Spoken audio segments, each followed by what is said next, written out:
खानपुर महर peoples party Sindh मुखालिफ इत्तेहाद जो ॿियों इजलास खानगिर जे गौहर पैलेस में GDA-MPA सरदार अली गौहर ख़ान महर जी सदारत में थियो।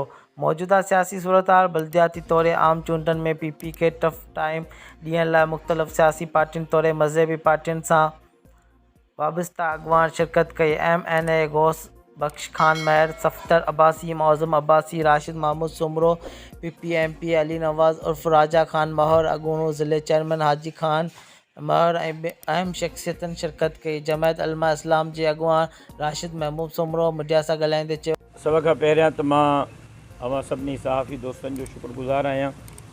अवां हिते अॼु असांजे हिन मुलाक़ात ऐं मीटिंग खे कवरेज लाइ आयो।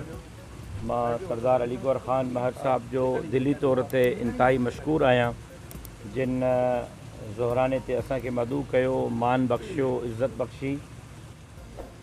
अवां जे इल्म में आहे त 17 तारीख़ लारकाणे में 10 ज़िलनि जो मुश्तरक इजलास थी गुज़रियो हो, जंहिंमें सिंध जे अहम बुनियादी मसइलनि खे डिस्कस कयो वियो।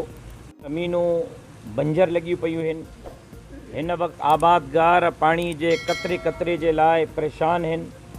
सिंध जा जज़ीरा खपाया पिया वञनि, सिंध जा ॿेट खपाया पिया वञनि।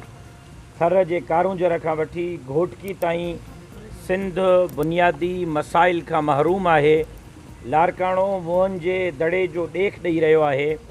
इन्हनि तमामु बुनियादी मसइलनि जे हल जे लाइ सिंध जो अवाम मुतबादिल क़यादत ऐं मुतबादिल क़ुवत जे लाइ अपोज़िशन जे दोस्तनि जे तरफ़ वाझाए रहियो आहे। असां उसूली तौर ते इतफ़ाक़ कयोसीं त